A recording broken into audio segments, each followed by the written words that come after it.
Uh-oh. There we go. All right, we have the Book of Job tonight. A personal favorite. Let me see. If you're watching this later, we have a Discord server. There's a link to the Discord pinned in the live chat. There's a link in the description of the video.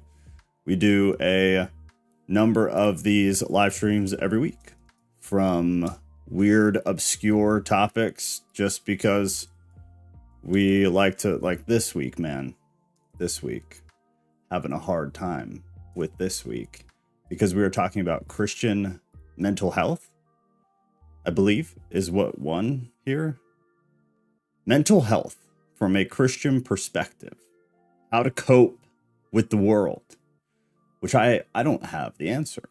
So that'll be interesting. But every week for Tuesday nights on @Tattooed Theist YouTube, this is where we do Tuesday discussions. So every Tuesday we do a live stream at 7 p.m. Central Time.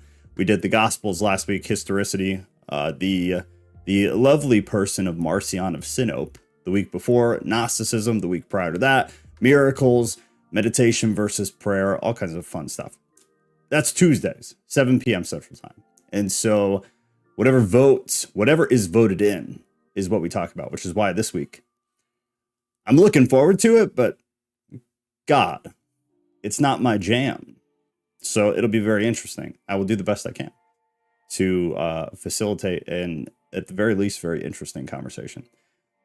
Beyond that, we do the normal live streams. So on @Live Bible Study, like tonight, we're doing the Canon. Every Sunday is the Canon.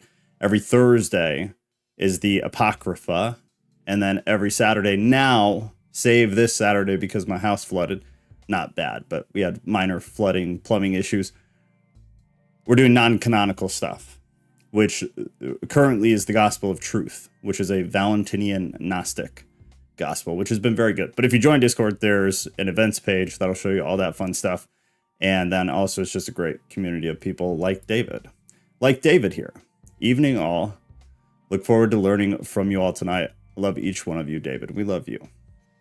The plumbing is in the midst of being fixed as we speak. They have been here all afternoon. Hey, Ghost. The Discord thing is open, and I'm going to start reading fairly quickly because I have a heart out, because we haven't done laundry in a week other than hand wash stuff. So we're going to try to get caught up on some of that, that fun stuff. The good old joys of remembering and realizing how humble you need to be because of the age that we live in and the luxuries that we have that you just don't think about until they're gone. Is it Groundhog Day? I gotta be honest with you. I don't even know what that means. What does it actually mean? Is it just the whatever many weeks of winter left? Is that it? Or was there something more to it? That would be something interesting. What is the history of Groundhog's Day? Where did this come from? I would like to know that story. I feel like it's probably an interesting story. The ghouls. We'll go with that theory. You let me win because you are so kind and loving. She's kind and loving most of the time.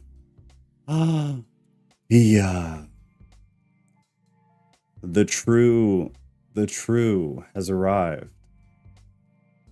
I hope you're well. We miss you. We desperately miss you. You've already doubled the amount of emojis in the chat, and just like that, in one instant. You are the greatest. We seriously miss you. It's good to see you. I hope you're doing okay. We love you. Ghostic the Gnostic. Yeah, it's going to be a good night. Pia's here. That's really all that matters. Everybody else is cool, but she's kind of on a different level than any of us. Okay, so the Book of Job The book of Job. Why could they just not put the E at the end? It's painful sometimes. Job has been complaining. Basically, we're still in the midst of the story, in the midst of the part of the story where Job is just massively complaining. He's finally, in a sense, turned on God and has started accusing God of things. He's been very insistent about his innocence. So he feels that he is the upright and righteous man that God explained him as to the devil in the beginning, to Satan in the beginning of the story. Obviously, Job did not know about that exchange, but the things God said about Job have been the things Job has been saying about himself. However, he's turning on God, and now he thinks everything that is happening is by the hand of God. And he just keeps going back and forth of not understanding why this stuff is happening to him. A friend has come and for a while was kind of on his side and then kind of betrayed him. Said, well, when has somebody who hasn't sinned suffered the wrath of God? Therefore, accusing Job of actually doing something wrong. So we continue with some of that here as Job continues. Has not man a hard service on earth, and are not his days like the days of a hired hand? Like a slave who longs for the shadow, and like a hired hand who looks for his wages. So I am allotted months of emptiness, and nights of misery are appointed to me. When I lie down, I say, when shall I arise? But the night is long, and I am full of tossing till the dawn. My flesh is clothed with worms and dirt. My skin hardens, then breaks out afresh. I wanted to read this because it was good.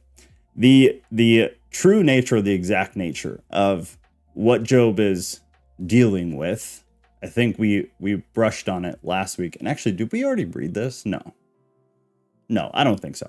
I think it's repeated here then. Is that we don't know where what the sores are, like what the actual source is, what the illness is, what the sickness is.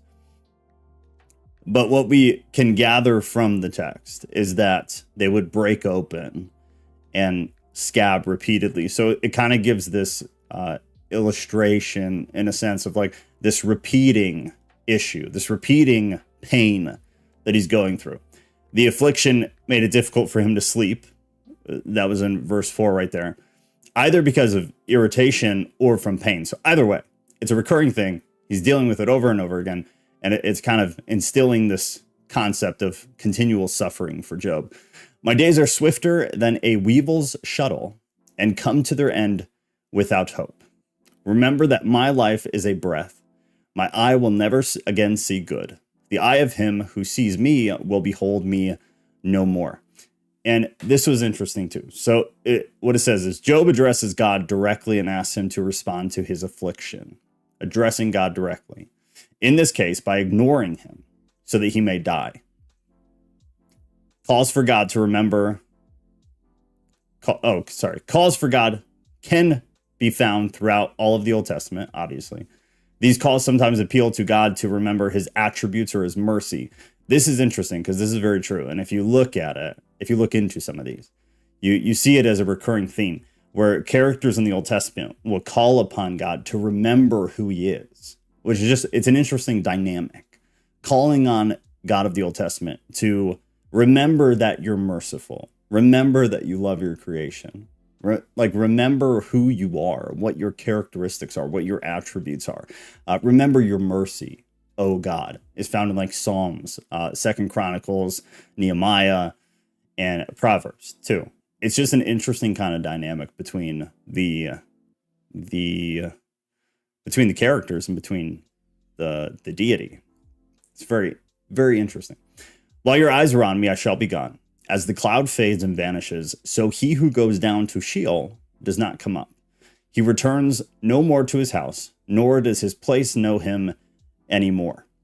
Therefore, I will not restrain my mouth. I will speak in the anguish of my spirit. I will complain in the bitterness of my soul. When talking to Eliphaz, his friend was first encouraging him to go to God, talk to God, seek God. That's what you need. Job here, though, is now beginning to address God directly, but instead of, which is kind of what Eliphaz wanted, go to God, Go talk to God. Lay this stuff down, whatever. So Job kind of is. He's going to God, but he is not asking for forgiveness because Job believes he's upright and righteous in what he's done. He doesn't think he's done anything wrong. Instead, what Job goes to God with is this idea of, please leave me alone. Please be gone from me. Stop afflicting me. So half of it was done. Half of it, not so much. Instead of going to God for forgiveness, he came to God to complain. And it's what it said right there in 11. Am I the sea or a sea monster that you set a guard over me? I wanted to read this. It's kind of long, but it was interesting. It was really good. In this part of the world and in this chunk of history, and I think we talked about it last week, but the sea was this wild force. It was like the representation of chaos in a lot of the ancient Eastern cultures, but definitely in religions. Like a lot of the origin stories that we've talked about, from Mesopotamia to Samaria, there's always aspects of the sea being this uncontrollable, almost like a deadly source of chaos. Also in the ancient Near East, sea monsters such as Leviathan and Rahab seem to be reminiscent of other stories outside of the Old Testament, but they were viewed as the threats to the created world, which would align with also what they saw the sea as being. So the sea was chaotic and threat, and these monsters in the sea are a different embodiment of that same chaos and threat. God keeps an eye on them to maintain order in his creation. Job wonders what kind of threat he must be that God is giving him the kind of rebuke given to those creatures, the sea monsters. Am I the sea or am I a sea monster that you set a guard over me? Job obviously is having feelings of being approached by God as the enemy, that Job is the enemy. And that's how God is approaching him.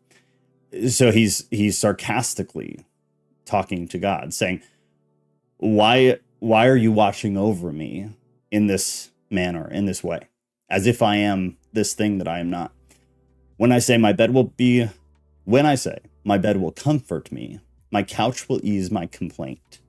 Then you scare me with dreams and terrify me with visions, so that I would choose strangling and death rather than my bones. I loathe my life. I would not live forever. Leave me alone, for the days are a breath. What is man that you make so much of him? This was also very interesting. This is when the story starts to get it's got a little depth at this point. Like, things are actually happening. The dynamic shifts here shortly. Job makes one of the first demands of God. Leave me alone. Leave me alone. Be gone from me.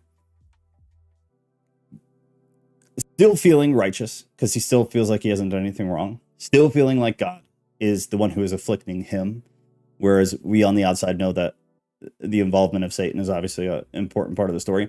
God never condemns Job's speech throughout the entire story, which is something to note, because that's something that gets highlighted a lot, I feel like, today, is that you can't go to God with stuff like Job is, which I just find odd and probably not true, because all of the Old Testament is full of people going to God in anguish and anger, complaining, being bitter, accusing God of doing things. And I don't recall of a time in the Old Testament where that has backfired on somebody. There could be, and I could be totally missing on it. So if anybody knows one off the top of your head, I'd be happy to look into it. But I'd say at the very least, on aggregate, people complaining to God and even accusing God of things is not met with any actual consequence from God. And if it is, it's got to be the minority. It's definitely not the majority, because there's just so much of it.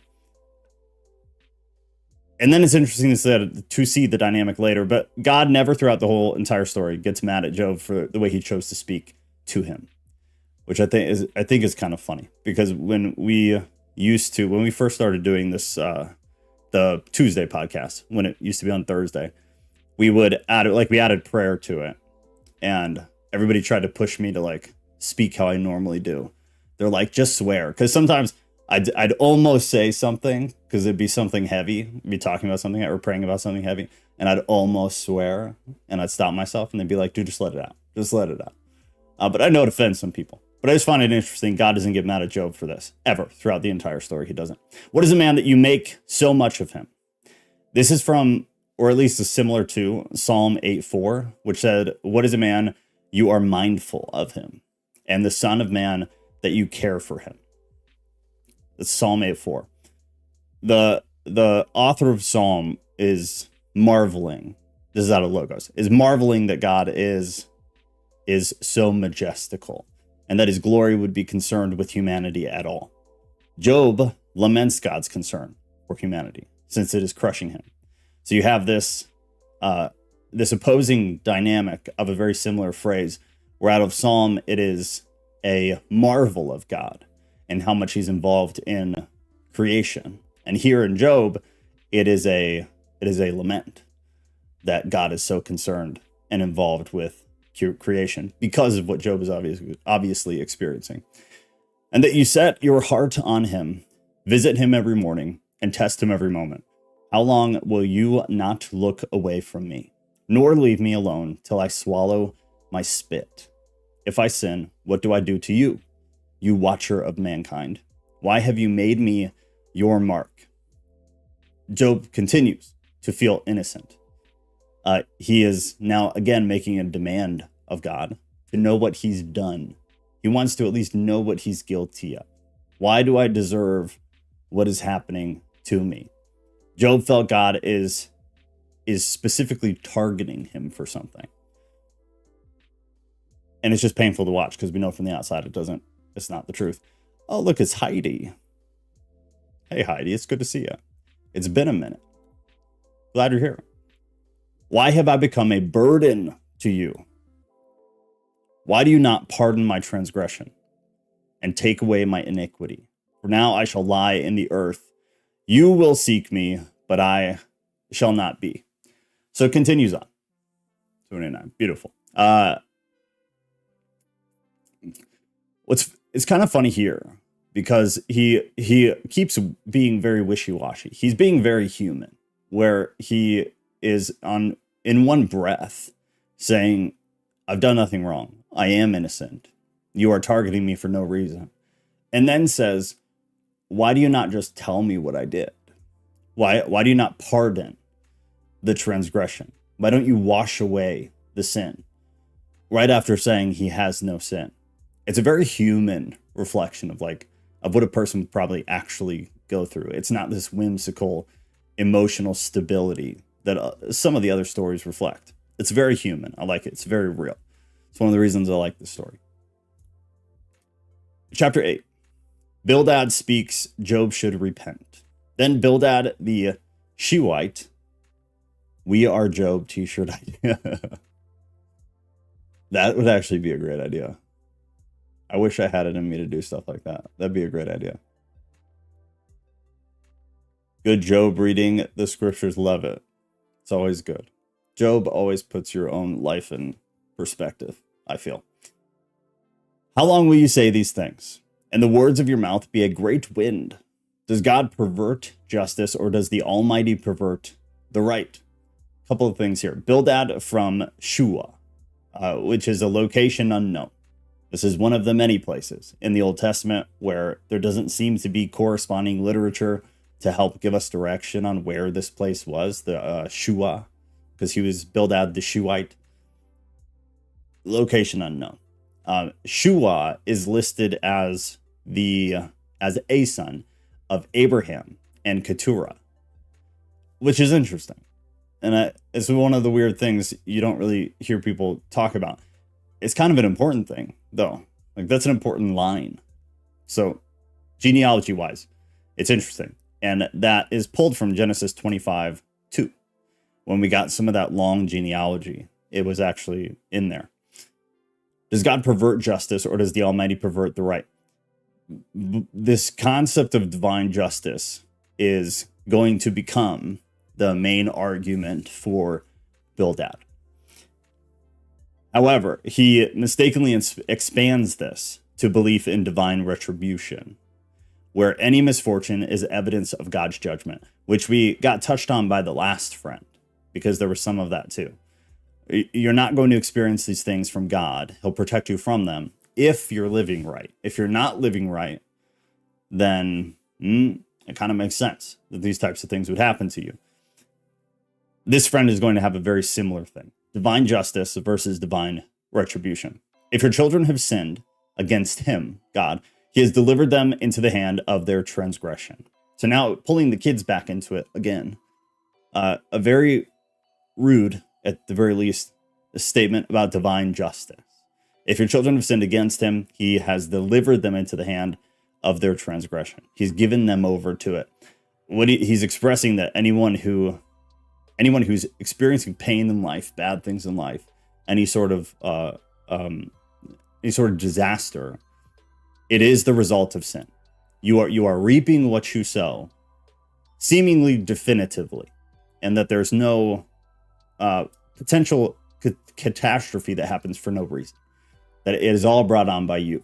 Therefore, specifically here, is that Job's kids, he's saying, had done something wrong, which is even more interesting, because at the beginning of this entire story, in chapter 1, we hear Job talk about how he went and gave offerings every day because he was afraid of the sins that his kids might commit. We get no indication that they ever did, but we get a very clear reflection from Job that he was worried about it. So concerned that he went ahead and just did the offerings just to cover them as time goes on, because he was concerned about his children. So now here the friend is kind of poking at that initial fear and saying that, well, that must be true. You should have been worried, because they obviously did, because otherwise God wouldn't have killed them. If you will seek God and plead with the Almighty for mercy, if you are pure and upright, surely then he will rouse himself for you and restore your rightful habitation. Since Job is still breathing, his children are not. The idea is that Job's sin has not gotten to the point that his kids' sin got to, which is just kind of a wild thing to say to somebody. But because the kids were taken, their sin was great. Because Job is still living, his sin has not yet reached the point of being so great that God takes full divine retribution against him. Job has already described in chapter 1. Actually, hold on. Unlike Eliphaz, Bildad doubts Job's righteousness, because Eliphaz in the beginning did not. But then you got this slow dip off the scale of Eliphaz beginning to doubt Job. Bildad, friend number 2, comes in and doubts him right off the bat. Your righteousness is not there right off the bat. Different dynamic between the friends. Shua literally means salvation. Does it? Is that that can't be the normal word, is it? I would like to look into that real quick, so hold tight. I'd be very curious. Is that Hebrew for salvation? That's very interesting. I feel like that's a word I should know, and I do not. Very interesting. So, looks like...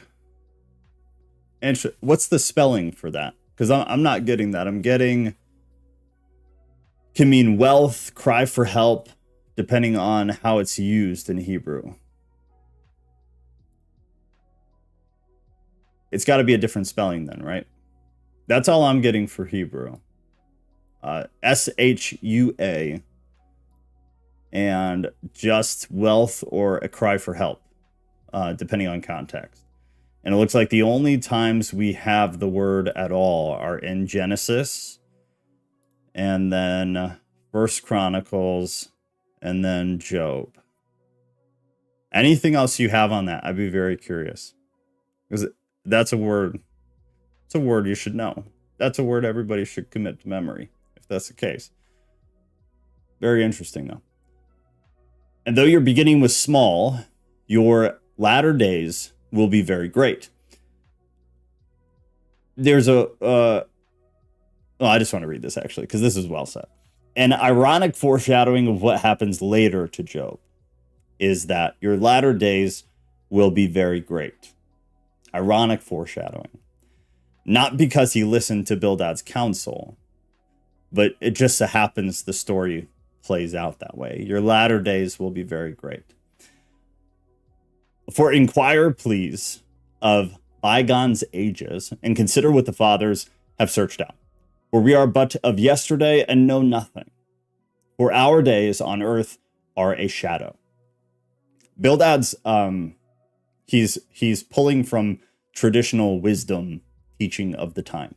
Things that other parts of Job actually have very similar wording or meaning to try to justify what he's telling Job. He's justifying his argument. For inquire, please, of bygone ages. What I'm telling you is true. We all know this because of the wisdom of the time. For we are but of yesterday and know nothing, for our days on earth are a shadow. I wanted to read this too. The brevity of individual life is Bildad's rationale for adhering to wisdom passed down through the ages. The brevity of individual life is the rationale for adhering to wisdom passed down through the ages. Life is too short for a single person to acquire the knowledge necessary to live wisely. Will they not teach you and tell you and utter words out of their understanding? Can papyrus grow where there is no marsh? Can reeds flourish where there is no water? While yet in flower and not cut down, they wither before any other plant, such as the paths of all who forget God. The hope of the godless shall perish. Such are the paths of all who forget God. Forgetting God doesn't amount to, or it doesn't happen from a momentary lapse of memory. It implies intentional disobedience or a decision to reject God. I thought that was good wording. That's well said. Well said. Forgetting God does not simply indicate a careless lapse of memory. It implies intentional disobedience or a decision to reject God. And there's a lot of argument for this being connected, if not in similar definition, to blasphemy. The New Testament concept, not actually, but for Christian context or perception, it's mostly pulled from the New Testament about blasphemy. Not just a momentary lapse, not just never hearing about it, but understanding it, having an intentional disobedience or an intentional decision to then reject it would be arguably a definition for blasphemy. The hope of the godless shall perish. His confidence is served, and his trust is a spider's web. He leans against his house, but it does not stand. He lays hold of it, but it does not endure. He is a lush plant before the sun, and his shoots spread over his garden. His roots entwine the stone heap. He looks upon a house of stones. If he is destroyed from his place, then it will deny him, saying, I have never seen you. Behold, this is the joy of his way, and out of the soil others will spring. Behold, God will not reject a blameless man. And boom, there it is. There's one of those, one of several of these very definitive statements about theology, which is the underlying everything of this entire text, which is why I want to do an entire hour when we're done with this, just talking about the theology. God will not reject a blameless man. The indication is that you are not blameless should you suffer things in life. And this was, for a very long time, a very upheld theology. And I think in some cases it still is, but it's definitely, we're on the other end of the spectrum now, where no one's responsible for anything. But God will not reject a blameless man. Anything that happens to you in life that is negative, any pain that you have, any suffering, the death or loss of a loved one, cancer in a child is always the one I throw out because it's just like a brutal thing to think about. All of that is punishment It's divine retribution. Behold, God will not reject a blameless man. God will not push away or put away a man who has not done something wrong, nor take the hand of evildoers. He will yet fill your mouth with laughter and your lips with shouting. Those who hate you will be clothed with shame, and the tent of the wicked will be no more. The tent was often used to describe the welfare of a group of people. Weird historical fact, I suppose. Bildad assures Job that God will destroy the wicked. Job later uses the same language to argue that God does not punish the wicked. So it goes and then it comes. The amazing Shua. Okay, that's on that word. I want to look at that when we're done. Genesis 49:18. Let me see something.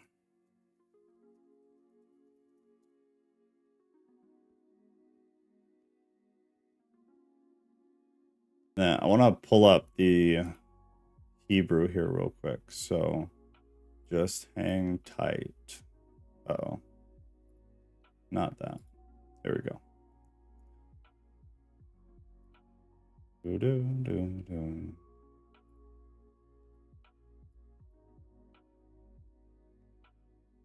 Oh God, what verse was that? That was so Shua.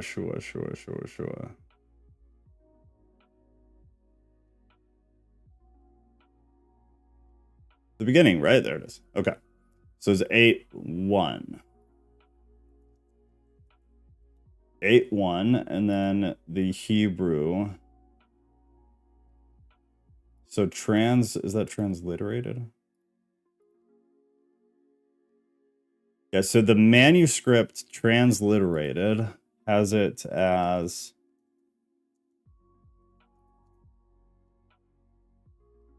SUHI.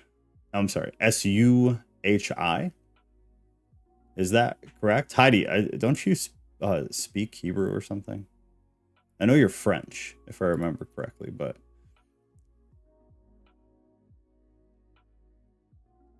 SHUHI could be linked to the Shuai. It's the descendants of Shua, a son of Abraham and Keturah. Huh. Yeah, I'm not getting it. Heidi said, you shall name him Yeshua. Hebrew word, make him this perfect is that Yeshua in Hebrew means salvation. Oh, okay. What? That's a bit different though, right?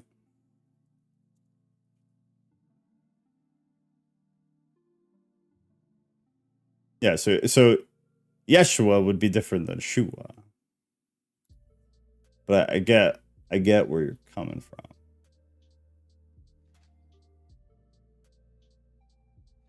Because just Shua on its own is found 3 places in the Old Testament: Chronicles, Genesis, and here. And Genesis and here are both genealogy. And it looks like Chronicles was in reference to the people. A father of a woman who married Judah was a Shuite. But from what I see, that's the only time it ever comes up at all. But it looks like Shua is sometimes used as a shortened version of Yeshua, which I think is what you're getting at. So fair enough. I could see why this would be confusing though, because that's more like slang for Yeshua. Whereas like Shua on its own already has a meaning and is already used in different contexts. So then when it's used as kind of a shorthand slang for Yeshua, I could see why that too would then be a third context. I guess that based on the context, you'd understand what the word meant. Without the context, you'd be guessing. And they all mean pretty different things. So very, very interesting. I'm glad you said that. That is something I did not know. I did not know that was a shorthand for Yeshua. Sometimes words have similar roots. Yeah. Oh, for sure. That's what makes all this so confusing, right? Okay. Well, learned something I didn't know. Very interesting. Very, very rare word in the Old Testament. now I have to remember. Oh, we left off right at 9. So chapter 9. We're going to be ahead. Job now replies to his friend, if you could call him that. His friend's kind of a little bit of a jerk. Truly, I know that it is so, but how can a man be in the right before God? Job seems to be, agreeing in a sense at least, with Bildad's concept that God is justified. That's what it seems like. Or it could be a somewhat delayed response to his first friend who had a similar statement. Either way, it seems as though Job is, in this specific moment, leaning towards the theology of the friends. But how can a man be in the right before God? Theological question. Also kind of a literal question. And what this does is it sets up a later part in the story. How can a man be right before God? If one wished to contend with him, one could not answer him once in 1,000 times. The Hebrew word here, riv, typically refers to a legal dispute. So the only other places I can see where this comes up is in Exodus, which makes perfect sense from a legal perspective, Deuteronomy, which makes perfect sense from a legal perspective, and in Isaiah. And in Isaiah, I would have to read it. And Deuteronomy and Exodus makes a lot of sense. The legal context. And Isaiah, I'd have to read it. Isaiah was 117. The legal language happens a bit here in chapter 9. There's quite a bit of it, because we have now kind of this vibe of Job in the courtroom with God, being charged of crimes, but not having a chance to actually make statements and try to defend himself. You get this very legal theme to chapter 9. He is wise in heart and mighty in strength, who has hardened himself against him. Who has hardened himself against him and succeeded? Hypothetical. It seems hopeless in a sense. Who has hardened himself against him? Who has hardened himself against God and succeeded? It's rhetorical, because the answer is nobody. Or at least that's Job's belief, is that the answer is nobody. Nobody has any ability to go against God in a courtroom, in a legal dispute, if you will. Yet Job's going to try, as we see as we continue.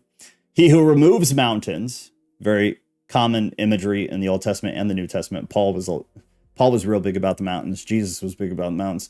They know it not when he overturns them in anger. Who shakes the earth out of its place, and its pillars tremble? Who commands the sun, and it does not rise? Who seals up the stars? Who alone stretched out the heavens and trampled the waves of the sea? Who made the Bear and Orion, the Pleiades, and the Chamber of the South? Who shakes the earth out of its place and its pillars tremble? That was verse 6.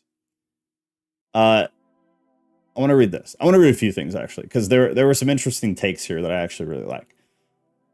Job is speaking metaphorically, but his words reflect ancient cosmology, in which the earth rests on supporting pillars or foundations. This is hot take nowadays.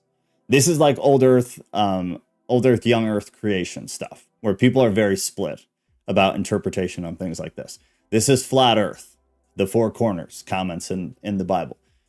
Very, very split about this. So I just want to read that, because obviously it's important to know what people's different interpretations are. But that's one interpretation of the pillar statement. Who shakes the earth out of its place and its pillars tremble?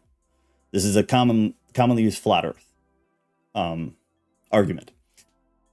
And then he continues, tramples the waves of the sea. The sea, again, is this chaotic, uncontrollable thing as far as the ancient Near East is concerned. And then another cosmological statement, who made the Bear and Orion? Interpretation, not mine. Uncertain constellations, perhaps Ursa Major and Orion. I have no idea. I just want to at least throw some of that out there because it's interesting. And then Job ends up echoing in chapter 10, in verse 10, who does great things beyond searching out and marvelous things beyond number. He's now repeating back here what Eliphaz said to him in chapter 5, but Job says them as a lament, that he is unable to contend with such a powerful God who seems to be unjustly dealing with Job. Behold, he passes by me, and I see him not. He moves on, but I do not perceive him. Job has the frustration that he's very much expressed throughout the past couple of chapters, because he feels one, he's being wrongly accused, but he also feels like God is not helping him to understand what he did, if he did do something, which he doesn't agree to. But if he did, he doesn't understand why. What did I do? Why am I suffering? Behold, he snatches away. Who can turn him back? Who will say to him, what are you doing? Again, rhetorical. God will not turn back his anger. Beneath him bowed the helpers of Rahab. I wanted to read this too. So the Hebrew word here may be a proper name referring to Rahab. There is another mention in chapter 26 here in Job, Psalm 89, Isaiah 51, Isaiah a few times. A mythical sea monster and symbol of chaos like Leviathan. In the ancient Near East, creatures like these were the uncontrollable force, just like the sea. We already went into some of that, but it's interesting to point both of them out, that it could be referring to the proper name Rahab or not, but there doesn't seem to be enough to make people really lean one way or the other. The earlier mention and the later mention in context of Leviathan make it seem, I don't know, somewhat clear, but it's not something I've dove into extremely deep. How then can I answer him, choosing my words with him?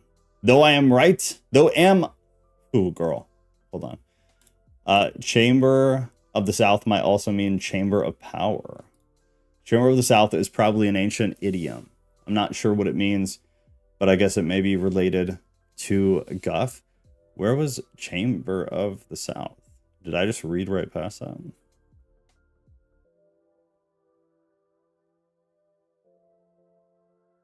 You happen to know where that was?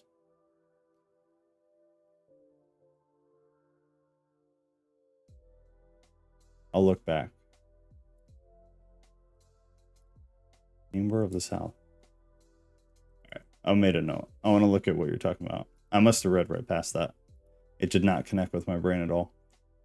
It was in the verse about the bear, Orion, and Pleiades. Oh, okay.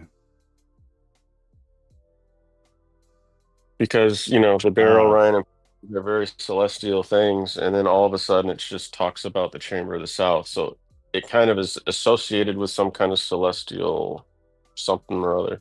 Yeah, no, I missed that completely. Okay. Yeah, I want to look at that because I looked into some of the rest. I read totally past Chamber of the South. It didn't hit my brain at all. I've got just rudimentary search. It says I guess Psalm has a similar, but it doesn't look the same. It doesn't look like it's in the same context. Symbolic of intimacy and closeness with God out of Songs or Song of Solomon. I don't know if that contextually makes sense either, though. I wonder if this is unique, the way it's used here. Seems unique. It does. It appears so. Huh. Chamber of Power. Okay. Yeah, I'm going to look at that when we're done. Because I say that because Tamain came on from the south as being on the right hand of a person facing the east, and the right hand is a symbol of power or authority. So Hmm. when you put it all together, it could mean chamber of this of power or something like that. Yeah, I think that's fair. I'm a little under the weather. Sorry. You're good. I never would have thought of that. I'm very briefly looking through some of this. Yeah, I think that's fair. That's interesting. This is why I love this. I never would have caught that. I never would have looked past it to that degree. You know, Solomon was into the pagan stuff and sorcery. The problem is most of everyone was at different periods, right? Most of everyone at different periods. The Israelites were not always on the right track either. But yeah, I mean, there's a lot with Solomon, if we're being honest. I don't even know. Maybe paganism was the worst, but I don't even know if that was the worst. There are some other things. There are some other things there, I think, that are things people don't Did like to talk did the about. pagans refer to themselves as pagans? I don't think they did. No, no, because it's not an actual thing. Right. Yeah, no. I guess I shouldn't say that. Not that I am aware of, not that I've ever heard. No, it became like again, from what I understand, do your own research, but from what I understand, it was something that developed uh, relatively early on, but far enough in that it was necessary to use as kind of a catch-all. To me, it seems like, Egyptian religion or Greek religion, they would refer to the Jews in a derogatory way, like we would call them pagan. Right, Like everyone is a Satan to everyone because everyone thinks they're right. right. Yeah, 100%. Like, the So, Jews would have been yeehaw. pagans to anybody else, yeah. Whether the word was used or not, yeah. I Yeah, mean, that's why I just don't. It doesn't really have a lot of meaning to me no, to call someone a pagan. it's like heretic. I see pagan as like heretic or like Gnostic in a sense, but not literally.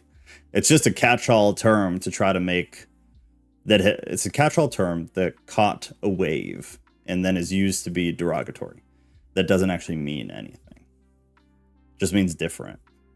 Just like It just heretic. means different, right? Like Yeah. until you start adding details, it just means different. Yeah.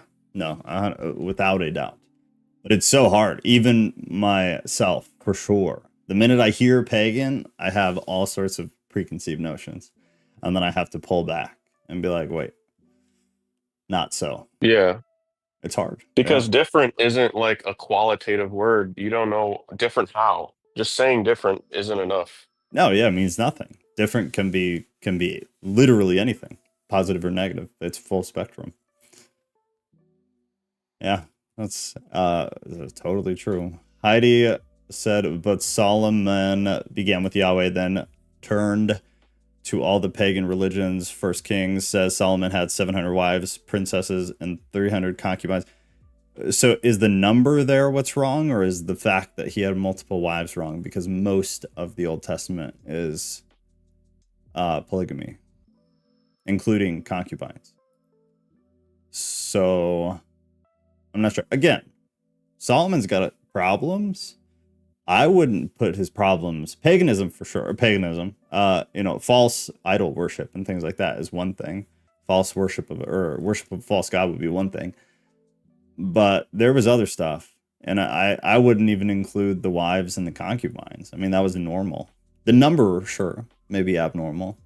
But having multiple wives and having concubines was all of the Old Testament, pretty much. No, not different. It is worship of fallen angels.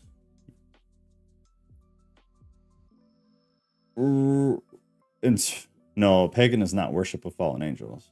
Pagan is a term that is used to describe any religion that was not at the time Israel. Pagan then, as time grew on, was used to describe witches. Pagan is used to describe New Age religions. Pagan is used to describe literally anything. Pagan doesn't mean anything. I mean, at different points in history, pagan was in reference to different religions. At some point last year, we did a video about this where we went through the entire history of the term pagan. I think in relation to witchcraft and sorcery specifically. But if you follow the literature throughout history, paganism referred to anything that wasn't the predominant religion, which the most part was Christianity. So anything that wasn't Christianity was considered to be pagan. But it wasn't like pagans worshipped this. It was like pagans don't worship Yahweh. Pagans don't worship Jesus. Pagans could be doing all sorts of stuff, and they did. Paganism was from everything from like an Egyptian, like Ghost said, an Egyptian worship of a god, to later on actual witchcraft and sorcery. All different corners of the earth, different cultures with different beliefs. They were all called pagan. So it was more about what they weren't and less about what they were. I get what you're saying, and you could still call that pagan. But then we'd have to describe, and the Bible does, describe other beliefs that weren't that as pagan as well. It's just a semantic thing. I'm not saying like you're wrong. Semantically, especially when reading the Old Testament, it's something to be mindful of.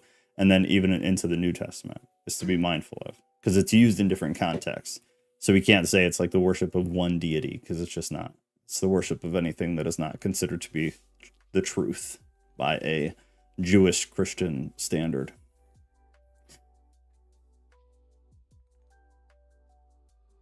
Oh.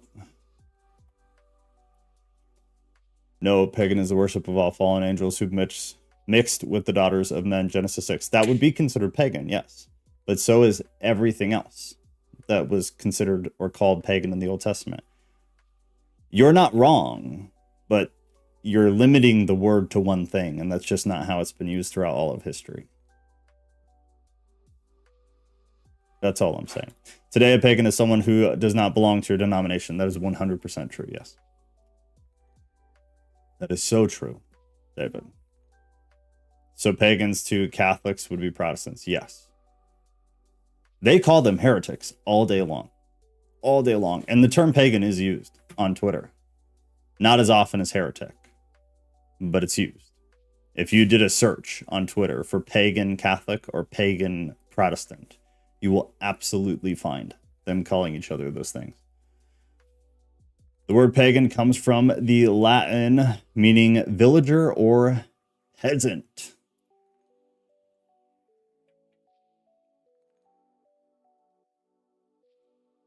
All right, here, I'm going to try to pull this for y'all. Oh, there's a snake right there. Hey. So, Pia nailed it on the etymology, but the uses over time. Early Christians used pagan to describe those who still followed polytheistic religions, anywhere from Roman religions, which were different, to Greek religions, which were different than the Roman religions. So again, it's anything. It's similar to what Gnostic became. Gnostic just means you're a heretic. Pagan just means you're a heretic. In the medieval age, the term became a general label for any non-Christian or non-Abrahamic religion. It's just a catch-all, meant to be derogatory in nature. So if you're not a part of our club, you are a heretic and you are a pagan. Sometimes used to describe polytheistic or nature-based religions, Wicca, Druidry, Norse paganism, can also be used more loosely for anyone outside of a major world religion. Some people today claim pagan as a positive identity tied to pre-Christian traditions, which makes sense. This is the New Age Christianity. This is the New Age religions, the yogi type stuff, but that actually has the spirituality in it. So the biggest thing is that it, in the medieval ages, at the very least, but even the early Christians used it in different contexts. But in the medieval ages, it became anything that was not an Abrahamic religion, a non-Christian religion. It's like how we call people normies nowadays.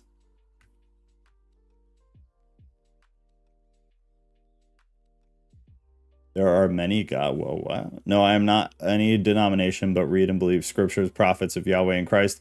I am Greek and know there are many gods. Well, that's consistent with the Bible, right? The Old Testament talks about many gods. They just happen to have small g's. That was tickly. All right, we're on 14. How then can I answer him, choosing my words with him? Though I am in the right, I cannot answer him. I must appeal for mercy to my accuser. If I summon him and he answered me, I would not believe that he was listening to my voice. So Job in this court, like this is all that court hearing. So Job as the defendant and God as either the judge or seemingly the prosecutor, actually. I would not believe that he was listening to my voice. So even if I summoned him and he answered me, I don't believe he would care. I don't believe he would actually take what I was saying and listen to me. For he crushes me with a tempest and multiplies my words without cause. Still hanging on to this idea that he did nothing wrong.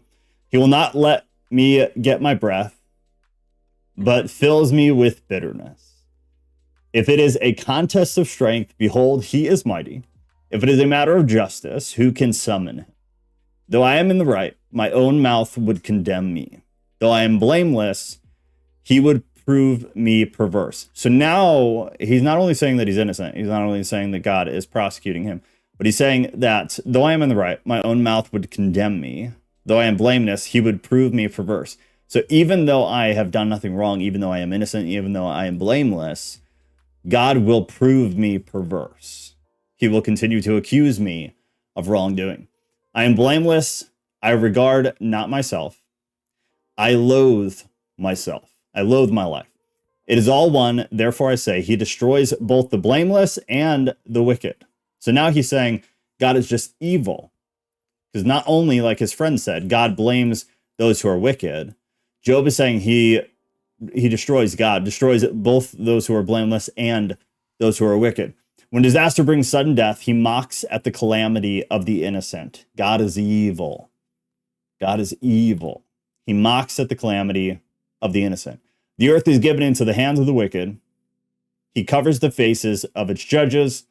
If it is not he, then who? So if God is not evil, if God is not the one who mocks at the calamity of the innocent, if God is not going to prove someone perverse when they are blameless, then who?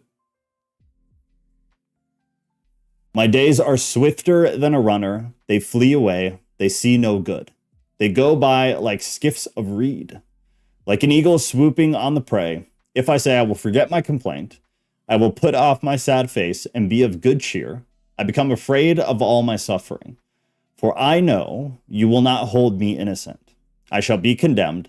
Why then do I labor in vain? If I wash myself with snow and cleanse my hands with lye, yet you will plunge me into a pit, and my own clothes will abhor me. For he is not a man, as I am, that I might answer him. That we should come to trial together. There's more of that legal language. There is no arbiter between us who might lay his hands on us both. Let him take his rod away from me, and let not dread of him terrify me. Then I would speak without fear of him, for I am not so in myself. There is no arbiter between us. I wanted to read this. It said, since Job doubts his ability to defend himself before God, he desires the assistance of an arbiter. The Hebrew word used here is mokayak. I'll put it in the chat. Mokhiach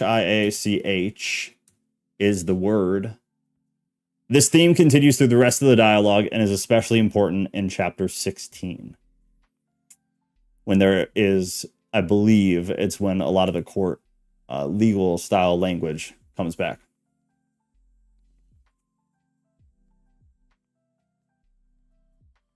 Why did she put a snake on you as you read scriptures? If we're actually gonna be weird about snakes, yeah, I have a good night. Have a great night. It's not the place for you. Have a good night. It was good while it lasted. And that's the end of 9. And that's all we're doing, I believe. We love you. It was good. It was good while you were here. But this never would have lasted if that's a thing. That's the tamest thing that happens here, I would say. Yeah. People heard crashing in the background last week because we lost a lizard in this room. The creator of the universe is not superstitious. Yeah. And the snake was not Satan. And anybody who thinks the snakes are actually Satan needs a mental wellness check. And we will give it to you by means of snake. That is provocative. I love all creation, but that was disrespect to the reading of scriptures. That's very weird. I would call stuff like that, that's pagan. To think that you can't have a snake because of a story that was not literal, or even if you thought it was literal. If you think snakes are actually Satan, that's a kind of a pagan-y thing. Animals have this spiritual evil to them, is a pretty pagan thing to me. We love you. Have a good night.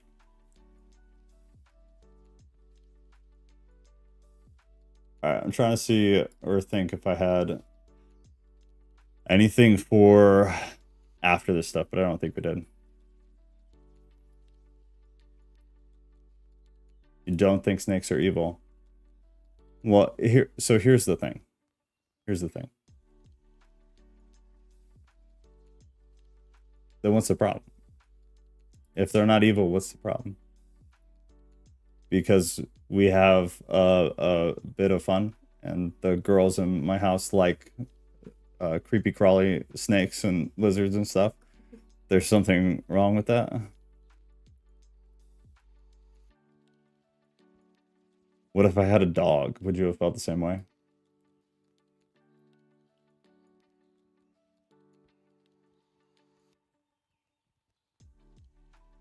Yeah, have a good night. It was great to have you. It was lovely, as always. I am going to wrap. This has also just been a bad vibe. I got a bad vibe now. So we're going to do housekeeping stuff and then bail. And I'm mostly kidding. I don't care. Heidi, we love you. And I'm sorry that you felt disrespected for it. But you know what snakes represent in scriptures? Yes. No, I don't. I don't know that. They're used as imagery. I don't think they represent anything at all. If that's the case, we have way bigger problems than the snake imagery. It's a very small thing. That literally goes against the words. No, it literally doesn't. It goes against imagery. You could say that. But using literally there is literally wrong. So we have a little bit of a literal problem. They represent wisdom in scripture. There you go, Ghost. All right. If you're watching this later, we have a Discord. If you're offended by snakes, then I recommend not coming, because every once in a while there are snakes around, because there's a lot of them in our house. Or cats, or dogs, or a lizard. It could be anything at any time, but you got to be ready for it. And if you're not game for it, we love you genuinely, but this is probably not going to last very long. So there are other places to go to have someone read to you who doesn't read very well anyways. But join Discord if you're watching this later. It is free. It will always be free. So is this awkward stuff that happens every once in a while too. The next stream we're doing is Tuesday, where we're talking about mental health for Christians. And I want to make more comments, but I'm not going to, because I'm going to be a better person than I often and usually am. Tuesday, mental health for Christians. Thursday, what are we reading? Now I'm all out of whack, yo. The Book of Giants. And then Saturday, maybe Friday game night. And then Saturday should be the Gospel of Truth. This week was weird because of our house having minor flooding and stuff like that. But we got it sorted out tonight. And so the stream schedule should be back to normal. And all will be well. But Tuesday, mental health, which I feel like I need right now. So we're going to have a little counseling session on Tuesday. And it should be nice. Nat, you're too late, girl. You're too late.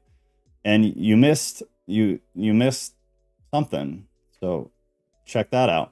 I feel like the meme of the pizza delivery guy walking into the room on fire.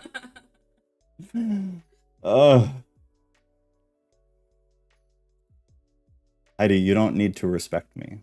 Nobody's asking you to be here. If you find me insulting, I've said I love you at least 10 times in the past 2 minutes. I love you, but we're not high and tight types of people, so it's not going to work.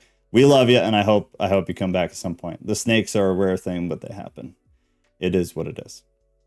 We love you, and have a good night.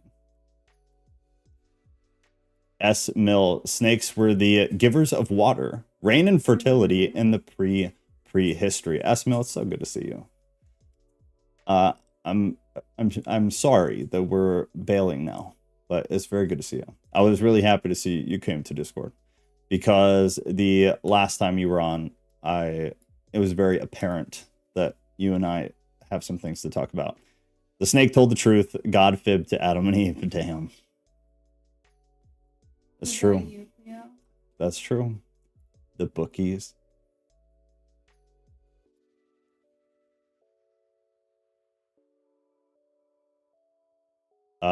There was bets going on with the bookies of heaven on Job. As it is on earth, it is in heaven. Yeah, that is an interesting perspective there. Very interesting.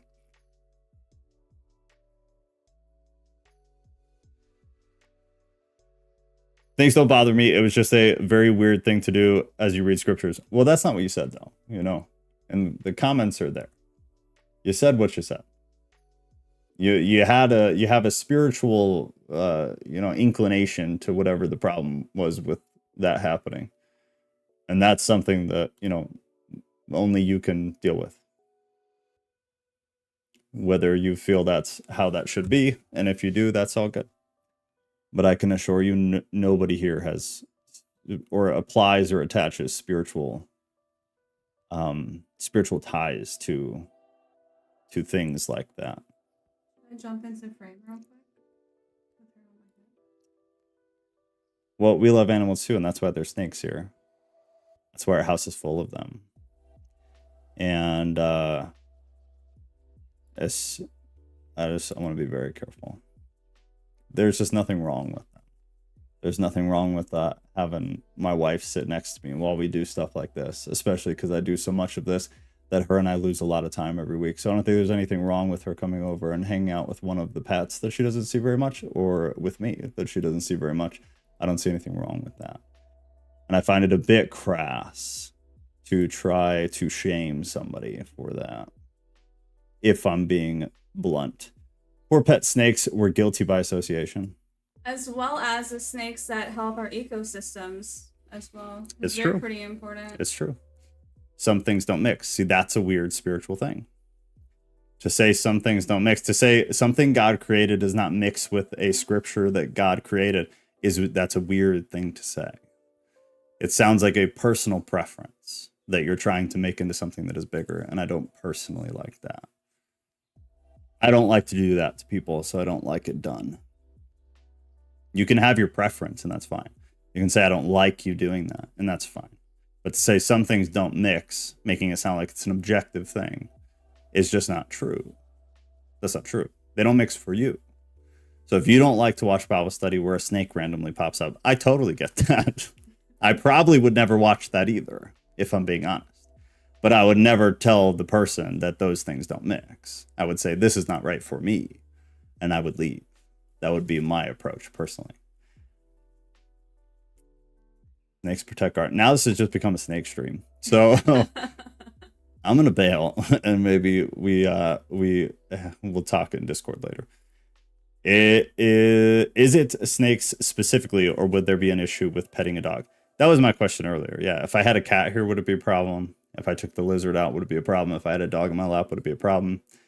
That is the question. But now we're way off topic, and everyone spams snakes in the chat. Nat, I love you. It's good to see you. It's been a very long time. I'm out. Have a good night. Mikhail, love you. Have a good night. Love you, love you, love you. Bye. I love all of you guys.